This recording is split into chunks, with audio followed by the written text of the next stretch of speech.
सही। और अभी ये जो 6 नवंबर को इलेक्शन होने जा रहा है, आपके ख्याल में बिहार की जो सीएम है इस वक़्त, नीतीश कुमार, उनका भी ये कहना है कि हमें अभी तक फ़ॉर्मूले की समझ नहीं आई कि किस तरह का फ़ॉर्मूला है सीटिंग शेयरिंग का, और साथ-साथ उनका ये भी कहना था कि मैनिपुलेशन मैसिव लेवल पे हो रही है सेंट्रल गवर्नमेंट की। सही।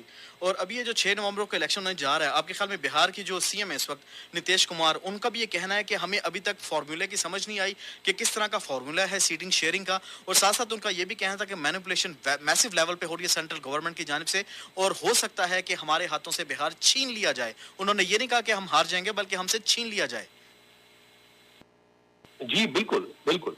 ये बेसिकली जो नीतीश कुमार हैं, इनके भी ये दोनों तरफ रहे हैं, कभी ऑपोज़िशन के साथ खड़े होते रहे हैं, कभी बीजेपी के साथ खड़े होते रहे हुँ, हैं। और ये इनकी जो अपनी सीट है, ये वैसे ही कमज़ोर पड़ी हुई थी काफ़ी अरसे से। हुँ, तो इनके जो इत्तेहादी हैं, वो ज़ाहिर है उनको नज़र आ रहा है, they are trying. Amit Shah साहब के पास भी गए हैं, हुँ, जो इनके होम मिनिस्टर हैं, उनके पास जाके उन्होंने कोशिश की है कि अपनी सीटें बढ़ा सके, जो उन्होंने सीट शेयरिंग फ़ॉर्मूला आपस में उन्होंने किया हुआ है नेशनल डेमोक्रेटिक अलायंस के अंदर। हुँ, हुँ। लेकिन अब उसके ऊपर जो लेन-देन हो रही है, उसकी वजह से मैं कह रहा हूँ कि इनकी बाकायदा जो इनफाइटिंग है, वो अब पब्लिकली नज़र आ रही है, क्योंकि आपस में ये लोग पावर प्ले कर रहे हैं, जितने भी इनके इत्तेहादी हैं। तो वो जो पावर प्ले है, ज़ाहिर है इनके वोट बैंक को कंफ्यूज भी करेगा और इम्पैक्ट भी करेगा, जिसकी वजह से मोस्ट लाइकली इलेक्शन जो है इंडिया अलायंस के फेवर में जाना चाहिए। सही। और आपके ख्याल में मोदी की स्ट्रैटेजी क्या रही होगी, और मज़ीद आगे उनकी स्ट्रैटेजी क्या बनेगी इलेक्शंस को किसी तरीके से जीतने में?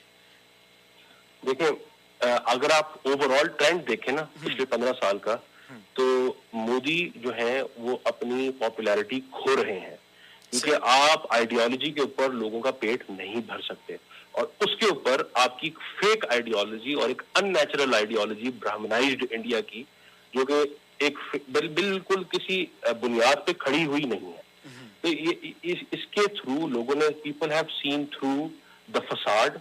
लोग नहीं दे रहे इनको वोट। ये आपको 2024 का जो इनका नेशनल पार्लियामेंट्री इलेक्शन हुआ है उसके अंदर दिखा है, और अब आपको हर स्टेट ऑफ इंडिया के अंदर दिखेगा। जो अगले इलेक्शन आ रहे हैं, वेस्ट बंगाल का मैं आपको बार बार मैं सर्कल बैक इसलिए कर रहा हूँ, क्योंकि बिहार जो है, हुँ, बिहार का जो करंट है, इसके अंदर तो इनके अंदर डिफरेंस जो है वो कम है। लेकिन जो डिसाइसिव इलेक्शन होने जा रहा है वो वेस्ट बंगाल का इलेक्शन होगा, जिसके बाद जो final nail in the coffin होगा बीजेपी गवर्नमेंट का, वो कर दिया जाएगा। सही।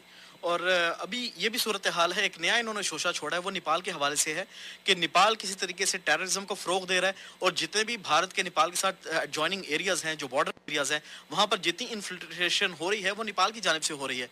तो ये कितना भोंडा इनका मौक़िफ़ है कि ख़ास तौर पे जो अपर हिंदू क्लास वहाँ पे रहने वाली है, उसे किसी तरीके से उनकी सिम्पैथीज़ गेन की जाएँ और अपने वोट बैंक को बढ़ाया जाए। ऐसा होगा?